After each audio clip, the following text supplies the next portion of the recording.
Most people don't know Excel can do this. It can automatically combine data from multiple files and sheets. Let's get started. First, inside this folder, we have 3 Excel files. You'll notice something important. The file names contain dates. Here, we have opened the January file. Inside this file, you can see there are 8 different sheets. Each sheet represents one product category. And inside every sheet, you can see the sales values for different products. One important thing to notice is that the data is not formatted as an Excel table, and it is also not stored in a named range. We want to collect the data from every sheet, from all 3 Excel files, and consolidate everything into a single table. First, copy the folder location where all the files are stored. Then go back to Excel. Close the file that is currently open, Excel. Next, open a new workbook. Go to the Data tab. Click Get Data, from File, from Folder. Now paste the folder location, press Ctrl+V. Then click OK. The window will appear. Click Edit. At the beginning of the text, remove the extra characters or quotes. Then click OK. Now Excel will show a list of all the files inside that folder. We want to transform the data, so click Transform Data. This will open the Power Query Editor window. Here you can see some metadata information about each file. But we only need 2 columns: Content, Name. We keep the Name column because it contains the date information from the file name. Right-click and choose Remove Other Columns. Now we need to extract the data from the files. To do this, go to the Add Column tab. Click Custom Column. In the formula box, type the Excel.Workbook function. This function will extract the data from the content column to add it to the formula. Then select the content column inside the brackets. Close the parentheses and click OK. Now, a new column will appear. Click the double-headed arrow to expand the tables and click OK. Here you will see a list of objects inside each file. But sometimes you may also see tables or named ranges. You can filter this column if needed, but I want all sheets, so I will keep everything. If you click the white space next to Table, you will see a preview of the data at the bottom. The Custom Name column shows the sheet name, like stationery, office supplies, office equipment, electronics, etc.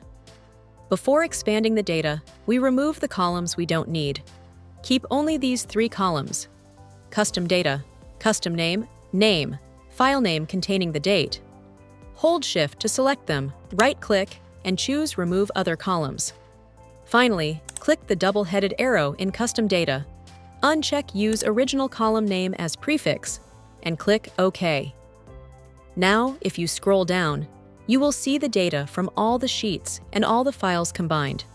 For example, first you will see the January file data, and below that, the February file data. Scroll back to the top of the table. Now we need to promote the first row as headers. Click the drop-down arrow and choose Use First Row as Headers. Now we have columns like Product and Sales Amount. Next, rename some columns. Double-click Custom Name and rename it to Category. Other. Rename the Name column to File Name. Now, the header rows from other sheets may still appear inside the data. To remove them, apply a filter. Open the filter on the Product column. Find the values Blank Cell, Null, and Product. Deselect them and click OK. This will remove the extra header rows and blank rows from the dataset. At this point, the data may look complete, but remember the date information is still inside the file name, and it is not in a proper date format. First, we need to extract the date part from the file name. Go to the Transform tab. Extract first characters. Enter 7 characters, then click OK. This keeps only the date portion and removes the .xlsx part. Next, we need to separate the month and year. Click Split Column, select by Delimiter. Underscore as the delimiter. Then click OK. Now we have month and year in separate columns. Next, we will create a proper date column. Go to Add Column arrow, Custom Column. Name the column Date. Use the Date function, Date open parenthesis. Use the Year column, the Month column, and enter 1 for the day. This will create a date for the first day of each month. Click OK. Now the date column is created. The helper columns are no longer needed, so select them and press Delete. Next, we will fix the data types. Set date column to date. Set sales column to decimal number. Then simply move the category cell to the product column. Category to product to sales to date. Then rename the query name because this will become the table name when loaded into Excel. Now go to the Home tab arrow, close and load to. Choose where to load the data.